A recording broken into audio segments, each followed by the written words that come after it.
स्वर्गीय राजीव गांधी जी की जन्म दिवस के उपलक्ष्य में उनको मैं अपनी श्रद्धांजलि अर्पित करता हूं।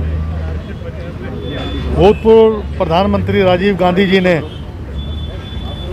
राजीव लोंगेवाला समझौता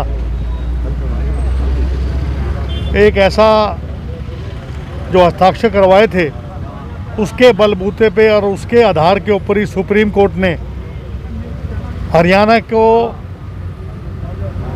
एसवाइएल के पानी का अधिकार दिया। सबसे बड़ा अगर कोई नेक काम किया उन्होंने ये किया।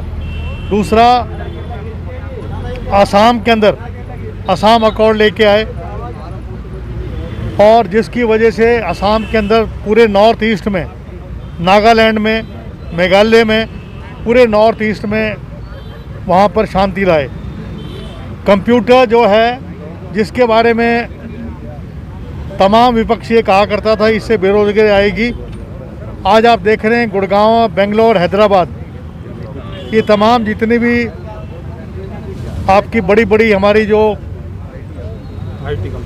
आईटी कंपनियां हैं, वहाँ पर आईटी के क्षेत्र में कितने लाखों लोगों को रोजगार दे रहे हैं। बल्कि जो सिलिकॉन वैली है आपके यूएसए में, वहाँ पर हिंदुस्तान के लोग आईटी सेक्टर के अंदर सबसे ज़्यादा वहाँ पर जा रहे हैं। और ये जो संचार विभाग है, आज मोबाइल जो आम व्यक्ति लेके घूम रहा है, ये सब उनकी देन है। तो मेरा ये कहना है कि ऐसे महान व्यक्ति जिन्होंने चंद समय में, और ये जो 1991 में जो नरसिम्हा राव जी ने उदारवादी जो योजना लागू की थी, राजीव गांधी ने पहले कहा था कि हम जितना भी जो पूरे देश के लिए अपने दरवाजे खोलेंगे ताकि वो अपना पूंजी निवेश यहाँ करें।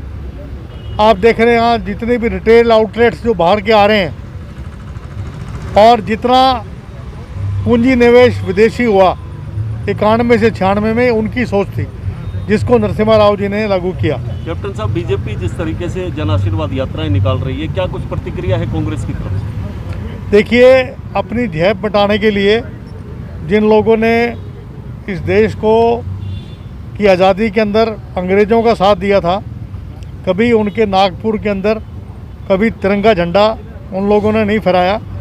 आज वाई लूटने के लिए इस प्रकार काम कर रहे हैं। आप देख रहे हैं कि 5 किलो जो राशन है, क्या प्रधानमंत्री मोदी जी का है?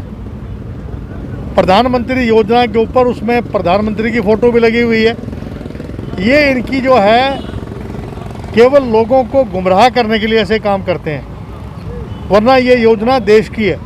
इस प्रकार की जो यात्राएं हैं, चाहे वो तिरंगा यात्रा हो, इनका कोई तिरंगा से सरोकार नहीं है। इनका सरोकार केवल ये है कि लोगों को गुमराह करना, लोगों को बेवकूफ़ बनाना, और झूठ बोलकर सत्ता पे आसीन हो गए थे। और बेरोजगारी, भ्रष्टाचार, राफेल डील के अंदर आप देख रहे हैं किस प्रकार से इन लोगों को फ्रांस के अंदर उसकी जांच हो रही है। पेगासस जासूसी कांड के अंदर ये लोग जो हैं कटघरे में खड़े हैं। तो उस मामले में मैं समझता हूं कि सरकार आर्थिक व्यवस्था, गैस के सिलेंडर के 25 रुपये और बढ़ा दिए, यानी 859 रुपये, 900 रुपये का रेट हो गया। और गरीब आदमी जो सब्सिडी है वो ख़त्म करते जा रहे हैं। तो ये गरीब आदमी के नहीं हैं, ये केवल पूंजीपति के हैं जो कृषि बिल हैं। कैप्टन, जो तांडव हुआ अफगानिस्तान के अंदर, बहुत से भारतीय अभी फंसे हुए हैं और भारत की केंद्र सरकार से अपेक्षा की उम्मीद कर रहे हैं। सरकार को पहले ही जो हमारे दूतावास में लोग थे उनको पहले लेके आना था। सरकार जो सोई हुई थी, और मैं समझता हूँ कि आज वहाँ पर महिलाओं के जो अधिकार हैं उनको सुरक्षित करने के लिए यूएनए काउंसिल को कदम उठाना चाहिए। हमें इस बात से मतलब नहीं है वहाँ सरकार किसी की हो, लेकिन वहाँ जुल्म ना हो, महिलाओं को सम्मान मिले, उनको बराबर का अधिकार मिले, पढ़ाई का अधिकार मिले, इस प्रकार की बात होनी चाहिए। बहुत से अफगानी स्टूडेंट्स और महिलाएं दिल्ली पहुंच चुकी हैं यहाँ पर, और भारत सरकार से उम्मीद कर रही हैं कि भाई स्टूडेंट्स हैं उन्हें दाखिले मिले, वो भी निःशुल्क। देखिए, ये तो मोदी सरकार का, लेकिन मैं समझता हूँ मानवता के तौर पर उनकी पूरी मदद करनी चाहिए। एक कप्तान साहब, जो पिछले दिनों भूपेंद्र यादव का रेवाड़ी दौरा रहा, पूरे दिन सियासत गर्म रही, लेकिन रात को एक डिनर हुआ राव साहब के यहाँ, तो उस पर आपकी क्या प्रतिक्रिया रहेगी? देखिए, जितनी भी राष्ट्रीय पार्टियां हैं, विचारधारा इन लोगों की तो एक ही विचारधारा है, एक ही एजेंडा है, देश को बांटना। आज ये खुद बट गए हैं और मैं समझता हूँ वन मैन शिप करने के लिए।